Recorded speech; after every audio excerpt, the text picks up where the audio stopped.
मृदा और कृषि विभाग के शोध में एक ऐसे छोटे अनाज पर सफलता प्राप्त हुई है जो न केवल खाने में आनंदित है बल्कि सेहत के लिए भी काफी फायदेमंद है। सबसे खास बात तो यह है कि इसकी खेती अनुपयोगी जमीन पर भी की जा सकती है।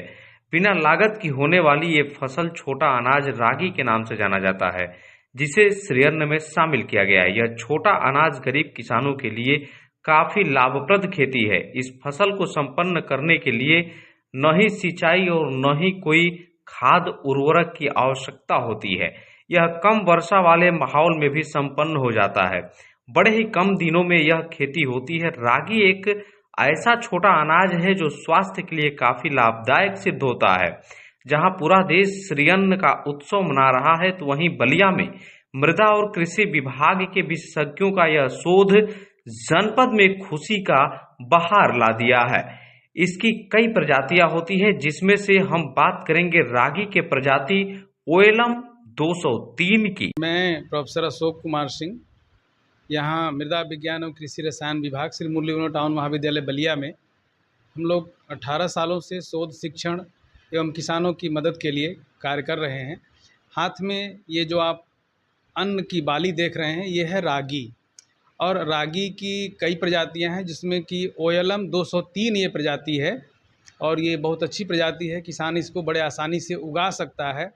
और इस फसल की खासियत ये है कि जब वार्षिक वर्षा बहुत कम हो, जैसा कि इस साल हुआ है, धान की फसल और गेहूं की फसल बोना मुश्किल हो गया है, ऐसे स्थिति में रागी की खेती कर सकते हैं।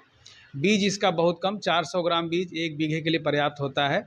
और रागी को हम लोग अंग्रेजी में लिटिल मिलेट्स के नाम से जानते हैं, क्योंकि ये जितने भी मिलेट्स हैं, सावा, कोदो, मड़ुआ, टांगुन, इन सब में सबसे छोटा होता है। ये हल्का भूरे रंग का इसका बीज होता है। और इसको साधारणतया बड़े जो 5 स्टार होटल्स हैं, उनमें रागी के खीर के नाम से ज़्यादा चर्चित है। और इसके अनेक औषधि गुण हैं। दुनिया जब गेहूं और चावल से ऊब चुकी है, या ये कह सकते हैं कि गेहूं में पाए जाने वाले जो प्रोटीन हैं वो स्वास्थ्य के लिए अब हानिकारक साबित हो रहे हैं, ऐसी स्थिति में रागी को खाना स्वास्थ्य के लिए लाभदायक है। किसान इसको आसानी से उगा सकता है। खर्चा बहुत कम है, मतलब केवल बुआई और जुताई का खर्चा है और काटने का। बाकी इसमें किसी प्रकार की बीमारी, रोग, व्याधि या उर्वरक के प्रयोग करने की कोई ज़रूरत नहीं है। सिंचाई की भी कोई ज़रूरत नहीं पड़ती है। हल्की फुल्की अगर बरसात हो रही है तो इसको खेती किया जा सकता है। रागी की जो मांग है दुनिया में, क्योंकि ये वर्ष अंतर्राष्ट्रीय मिलेट वर्ष के रूप में मनाया जा रहा है, तो रागी की जो मांग है वो मांग बहुत अच्छी है।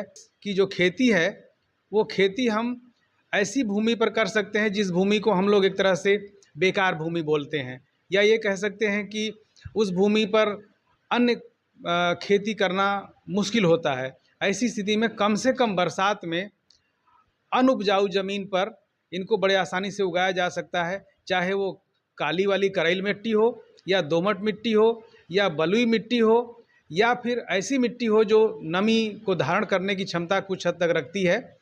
या ये कह सकते हैं कि बरसात के समय में 60 से 70 दिनों तक अगर हल्की फुल्की बरसात हो रही हो, तो हर प्रकार की मिट्टियों में, चाहे वो लाल वाली मिट्टी हो, लैटराइट मिट्टी हो, पहाड़ी मिट्टी हो, सभी फसलों का जो खर्चा है वो 1 बीघे में अधिकतम 1.5 से 2 हज़ार रुपये का खर्चा है।